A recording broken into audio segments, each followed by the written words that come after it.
The first buyer of Mont Blanc started a domino that resulted in just exponential growth in our market.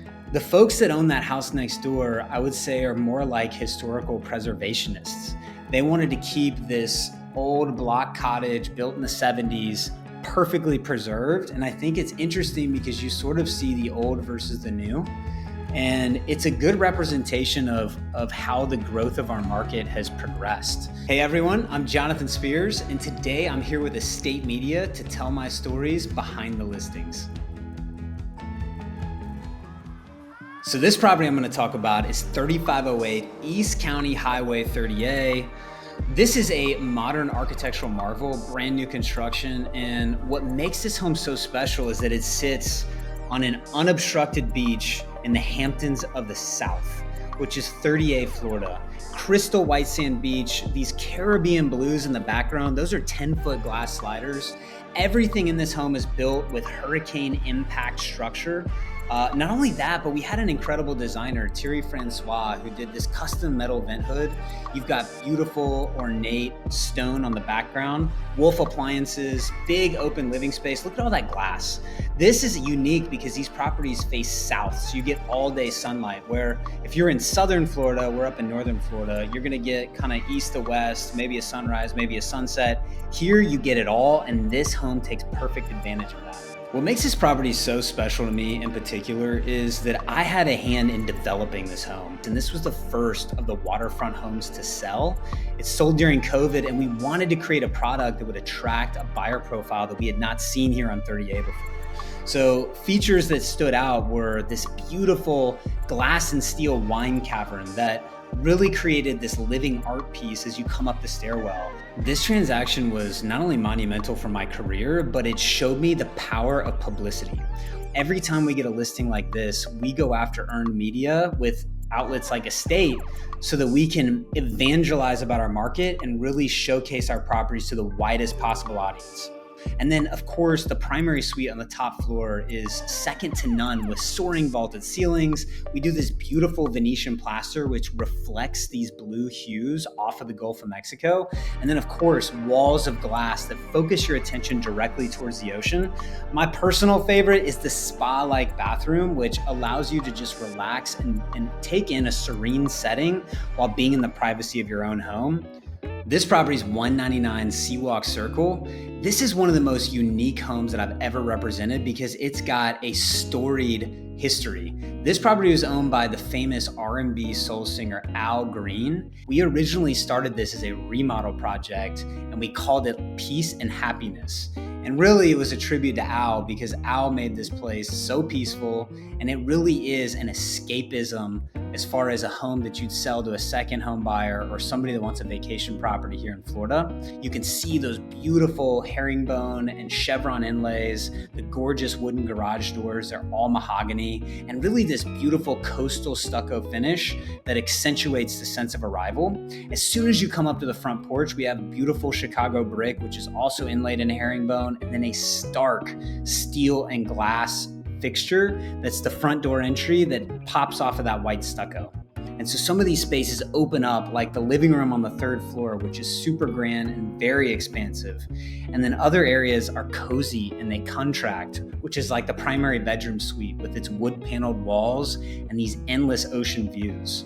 The number one thing that I think made this house very special is that it had a rooftop pool, and it gave you unbelievable views of the sunset elevations that make 30A so famous. Looking over the white sand beaches of the Gulf Coast and this beautiful ball of fire that sets in the evening, it really set this home apart in both finish but also function. So the Al Green connection was really made in the property record search. And so it was publicly known that Al Green owned this property, but before Al sold it, and what this home was prior to was really a historic, nostalgic old Florida cottage. And so when Al owned this property and when he was coming down from Tennessee, this would have been a small place for him and his family to get away. This developer was able to build on top of those bones that were originally Al's house and create something new and something fresh and put a modern spin on what was really a historical property. The other thing I want to point out about this structure and really about the Gulf Coast in general is that this house sits about 35 feet above the water. And what's significant about it is that South Florida and, everywhere down to the Yucatan Peninsula is much, much lower in elevation. So 30A being the highest point on the Gulf Coast creates a buffer and a protection from the natural storms that we would see that get produced in the Gulf of Mexico. So 30A is a 26-mile stretch of beach, and we've coined the term the Hamptons of the South because 30A is really like a Hampton to the major southeastern cities across the United States. So 30A was essentially built as Atlanta started to build up into a major metropolis, as Birmingham built up, and then now it's a hamlet to all of these distinct cities like Dallas, Texas, or Nashville, Tennessee, and even South Florida. We get a lot of influx from Palm Beach, West Palm Beach, all the way down to Miami for folks that are looking to come into the central time zone portion of Florida and enjoy one of the most beautiful beaches in America. 58 Sinclair Lane. This property is an absolute icon because it sits on a coastal dune lake, which there are only 7 areas in the world that have coastal dune lakes. 30A is one of them, and this lake is a lake that flows in and out of the Gulf of Mexico. The characteristics in the architecture are really indicative of like a treehouse. And what's fascinating is the original estate that was on this property was inspired by Frank Lloyd Wright. At a time when nobody was purchasing down on the Gulf Coast, our area was not farmable. This property was hard to get to, and it was hosting chicken coops and a goat farm to really serve the residents along the Gulf Coast. I think my favorite features in this house are all of the woodwork that you see on the ceilings. All of that is locally milled cypress that's pulled out of a river, and it's been sitting in there for hundreds of years. And they are able to take it, they panel it on the ceiling, they whitewash it. And I think too, the compound nature of this property was so special. Not only do you have a main house and a residence that overlooks the lake, but you have this gorgeous carriage house that overlooks the courtyard pool area, all of which feels very private and very distinct, but it's actually in very close proximity to the new urbanism communities that make 30A so special. They've got walkability to world-class restaurants, shopping, and really great local entertainment. So what makes this house really unique architecturally is that it has some of the original bones of the estate that was here beforehand. And this living room is really indicative of that. But the fun twist on this is how the designer went in and they put these beautiful floors and focused that view on that gorgeous elevation and the dune topography. Those dunes in front of you are 30 feet tall. And that fireplace is full of selenite logs, which is basically a fossilized white crystal. And what's fun is putting all these elements together in this natural setting while still giving you space to entertain, which is transitioning to a more traditional living space, is unique, especially along our coast. Most of the time people opt for these big, wide open floor plans. This house is more compartmentalized, and I think that's what makes it so unique and character filled. And personally, that's what made this sale a success, is that the buyer was looking for character. They wanted quality, they wanted big views, but they really wanted something that didn't feel like everything else. This house and the layout delivered on that. This house is Mont Blanc. It's 146 Montgomery Street, and this is one of the first icons our market ever produced. This was the most expensive sale in the history of our market during 2020 and the pandemic, and it set the stage for the market to grow exponentially afterwards. What's interesting is this house sits about 40 feet above the water, and then that rooftop pool sits another 50 feet up. So you're almost 100 feet above the water itself, and that just gives almost like a yacht vibe. And so the buyers that have gravitated towards this product have been really taken in by the museum quality of it. You have these tumble plastered walls and this beautiful staircase that centers the home that's suspended by steel and Venetian plaster finishes. And the home is progressive in nature. So you start out with this open living plan on the first floor, this soaring 50-foot tall atrium that really brings in natural light everywhere you look. And it's a testament not only to the designer taking a risk, but also just the time it took to build that stairwell to be the focal point of the home, I think is what made it so special. If you go to the primary suite, you'll notice that that bathroom is set up like your own in-house spa. A lot of people look for country club living, but this property is a country club all in and of itself. You come in and you have these gorgeous grow-in vault ceilings. You have eucalyptus that is thoughtfully placed on each side of the entryway, and this sort of elegant pull.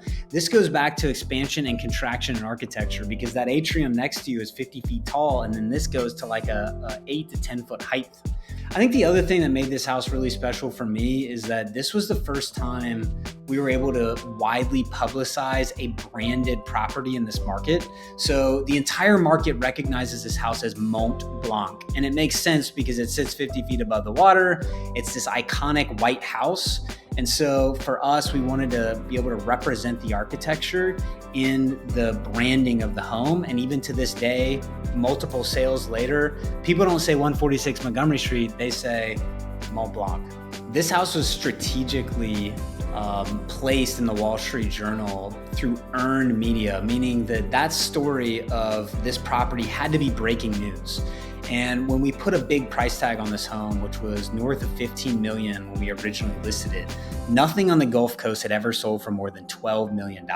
And the Journal was very interested. Why in the Redneck Riviera would there be a $15+ million property? And I think this house almost gave birth to our ultra luxury market. And I think that's what makes it one of the most iconic of my career, is that we were able to watch our market grow by representing and branding it in a unique way. This story kicked off one of 50+ articles that I've personally been involved with the Wall Street Journal, that are all earned media pieces that specifically hone in on what we call the Hamptons of the South. And this house was the beginning of that. The folks that own that house next door, I would say, are more like historical preservationists. They wanted to keep this old block cottage built in the 70s perfectly preserved. And I think it's interesting because you sort of see the old versus the new. And it's a good representation of how the growth of our market has progressed. One thing that I can tell you about markets in general is that nobody really wants to be the first. And so the first buyer of Mont Blanc started a domino that resulted in just exponential growth in our market. And it encouraged buyers to get off the fence and jump into the market in previously unrealized value points. And that trend has continued through today. And it's amazing to think that it was only 5 years ago that our market started to see sales pick up north of $10 million. And today, we have sales north of $28 million. Let's talk about 116 South Charles Street, which is in the heart of a neighborhood called Alice Beach, Florida. And this property is an emphasis on how to market not just a home, but a community. So this is maybe some of the most expensive real estate on the planet. And what I loved about telling this home story is that it started with the family that lived there. And so we represented this property and put all of Alice Beach on the cover of the Wall Street Journal, starting with this home and the family that lived in it, and really told the story of what this neighborhood was from, its beginnings as an auction sale back in, pre-1970 to the robust, expansive, multi, probably $1 billion at this standpoint community that it is today. So these homes are icons. Each one is an art piece. This house was a one of one. It was hand-drawn architectural plan by an architect named Bill Ingram. This is the only home that I know of that Bill has designed in Alice, which is also very rare. Everything that somebody wants with resort living, you get here, but you get it in style. And I think that's what makes Alice Beach so special. And our job was to tell the story of how Alice got its style. And that's exactly what we executed when we put it on the cover of the Wall Street Journal. I think what I found fascinating about this particular property and marketing it is the fandom that came from the architecture and the location. So a lot of people that would come and look at this property, which we had it on the market for just over $12 million, they had an affinity to the architectural design, We joke that this property was like the most Instagrammed home on 30A because oftentimes we would find influencers out in the wild taking their selfies in front of it because you can see it. I mean, look how gorgeous this is. You've got this beautiful courtyard entryway, this gorgeous like secret bridge that goes across the koi pond to get to the front door. You've got these beautiful shutters which create a lot of privacy. And of course, those gorgeous palm trees that perfectly frame that front elevation. The indoor space is just as important in Alice Beach as the outdoor space. And so having indoor-outdoor living that coincides very easily was a main feature of this architect. And so the living room has this gorgeous 14-foot ceiling. It leads directly out to a private dining patio. And what I thought was very special is how you could create a property like this that's, when I say main and main, it is in the center of everything, but you can close it off. You can close those shutters off and you have this respite, this privacy. It's like having a villa in Marrakesh, except for this is so much more accessible and it's on one of the most beautiful beaches on the planet. If I could describe Alice Beach in one word, I would describe it as iconic. I would also say it's artwork. I never go to Alice Beach to this day and I not see a new detail. Every time I walk through this subdivision and this community and this home, I see different details that I didn't notice before. I thought I was a type A detail person, but the architects that have brought this place to life did an amazing job creating a quality that is living and always changing and always providing a new vantage point and a new elevation to enjoy and appreciate.